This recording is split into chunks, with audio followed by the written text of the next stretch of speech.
Hi and welcome back. Now in this chapter, just want to go through the different data redundancy options that you have when it comes onto your Azure storage accounts. So when you go ahead onto Azure, so if you go ahead and actually create a storage account. So if I go ahead and just choose the region, let's say Central US. Now if you go on to replication, you have a whole lot of replication options in place. So this ensures that multiple copies of the data that you store in your storage account is in place. So the entire idea of having these different replication options in place is to make your data more redundant in your Azure storage account. So I want to go through the different options that we have.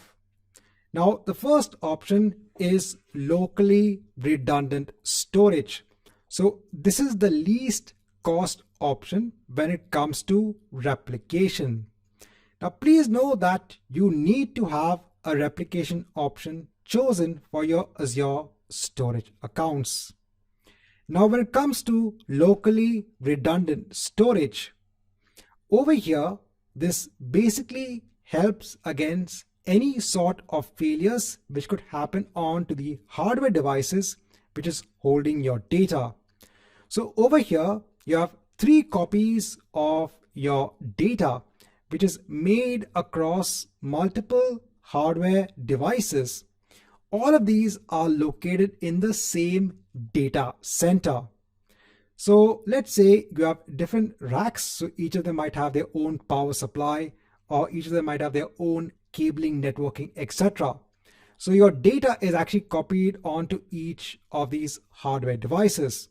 So even if one were to go down, you'll still have the other ones available. Now over here, locally redundant storage will not help protect against data center level failures. So just imagine that the entire data center that's holding all of these devices goes down, then you won't be able to access your data. And that's where we come to the next redundancy option, that is zone redundant storage.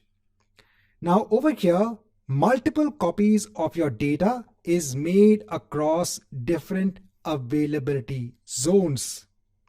Remember, availability zones is a collection of one or more data centers. So over here, even if a data center were to go down within a particular availability zone, you will still have the data available in other availability zones or other data centers. Now, remember, when it comes to costing, obviously this cost is more when it comes to locally redundant storage. Now, zone redundant storage can protect against data center level failures. But what happens when the entire region, let's say this is located in the East US region. So let's say this entire region goes down. That means all of the availability zones are down.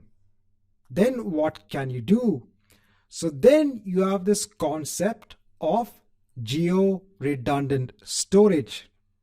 So within a particular region, there are again 3 copies of your data that is made using the concept of locally redundant storage, wherein again your copies are made onto different racks within a particular data center. And then at the same time, the data is copied onto another region. So let's say this is the East US region.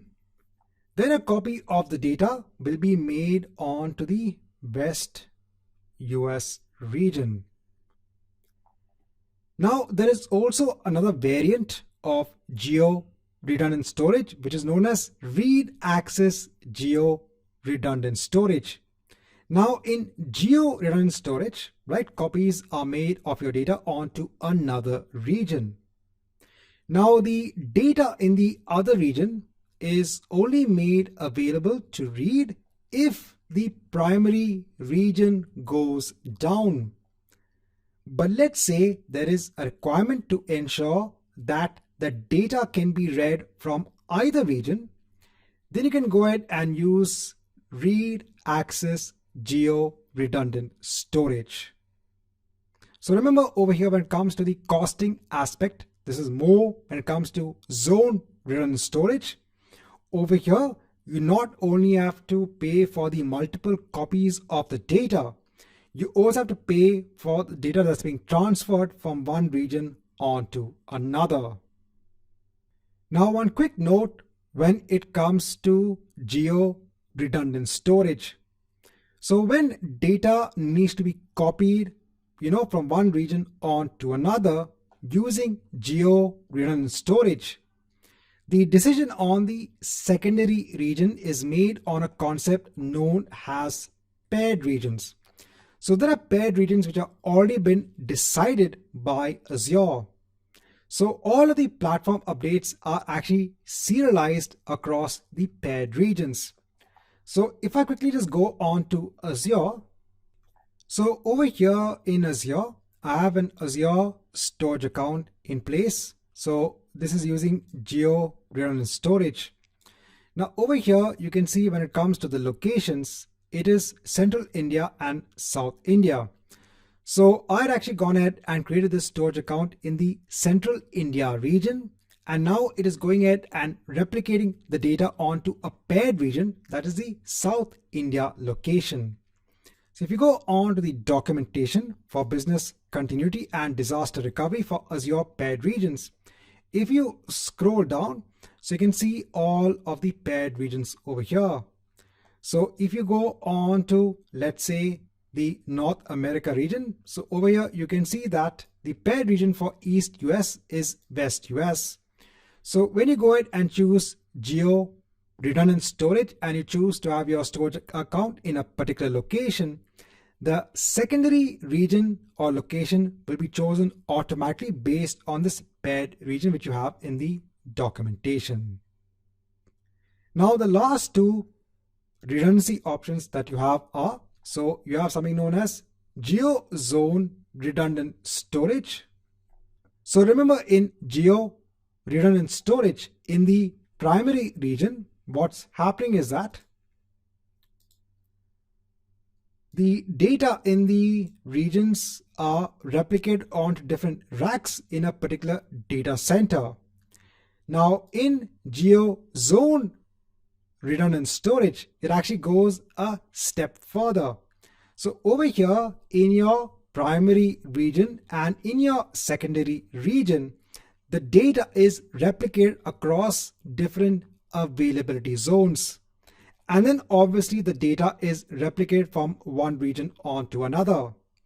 And similarly, you also have the variant of read access geo zone redundant storage. Now, some important notes. So the Azure file service does not support read access geo redundant storage or even read access geo zone redundant storage. And if I go on to the supported storage accounts, so over here, you can see the different redundancy options that you have over here and what are the supported storage accounts. Right, so in this chapter, we want to go through the redundancy options which are present for Azure storage accounts.